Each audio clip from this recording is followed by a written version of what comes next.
கோவையில் ஒன்றிய நிதியமைச்சர் நிர்மலா சீதாராமனை கண்டித்து காங்கிரஸ் கட்சியினர் ஆர்ப்பாட்டத்தில் ஈடுபட்டுள்ளனர். இதுகுறித்த கூடுதல் தகவல்களை வழங்குவதற்காக செய்தியாளர் தென்னிலவன் இணைகிறார். தென்னிலவன், விரிவான தகவல்களை பதிவு செய்யுங்க.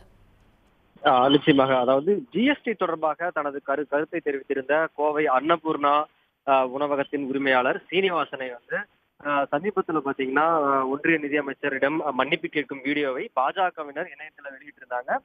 இது பாத்தீங்கன்னா நாடு முழுவதுமே ஒரு பெரிய அதிர்வலையை ஏற்படுத்தியிருந்தது. ஏனென்றால் ஜிஎஸ்டி தொடர்பான கருத்துக்களை பிரச்சனைகளை கேட்பதற்காக ஏற்பாடு செய்யப்பட்ட கூட்டத்துல தனது கருத்தை கூறிய அவரை மன்னிப்பு கேட்க வைத்ததாகவும் அதனை வீடியோவாக பதிவு செய்து அதை இணையத்திலும் விட்டதாகவும் பாஜகவினர் மற்றும் ஒன்றிய நிதியமைச்சருக்கு கடும் கண்டனங்கள் இருந்தது. குறிப்பாக பாத்தீங்கன்னா தேசிய அளவில் இருக்கக்கூடிய அனைத்து தலைவர்களும் அதுக்கு கண்டனம் தெரிவிச்சிருந்தாங்க.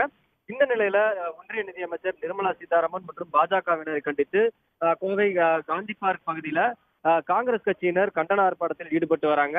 அதாவது மாநில தலைவர் செல்வ பெருந்தகை தலைமையில் நடைபெறக்கூடிய இந்த ஆர்ப்பாட்டத்தில் சுமார் 200க்கும் மேற்பட்ட காங்கிரஸ் கட்சியினர் கலந்து கொண்டிருக்கிறார்கள். மேலும் பாத்தீங்கன்னா இங்கு வந்த செல்வ பெருந்தகை அதாவது ஜிஎஸ்டி குறிப்பாக இந்த பன்னு தொடர்பாக தனது கருத்தை தெரிவித்த காரணத்தினாலதான் ஒரு ஹோட்டல் உரிமையாளரையே மிரட்டியிருக்காங்க அப்படின்றத தெரிவிக்கும் விதமாக பன் மாலை அணிந்து இந்த கண்டன ஆர்ப்பாட்டத்தில் ஈடுபட்டு வராங்க. குறிப்பாக அதாவது ஒரு கோவையை சேர்ந்த ஒரு மிகப்பெரிய தொழிலதிபரை வேண்டுமென்றே மிரட்டியதோடு மட்டுமல்லாமல் அதை வீடியோவை எடுத்து வெளியிட காரணமாக இருந்த ஒன்றிய நிதியமைச்சர் நிர்மலா சீதாராமன் மன்னிப்பு கேட்க வேண்டும் அப்படின்ற கோஷங்களை எழுப்பிதான் தற்போது இந்த ஆர்ப்பாட்டமானது நடைபெற்று வருகிறது.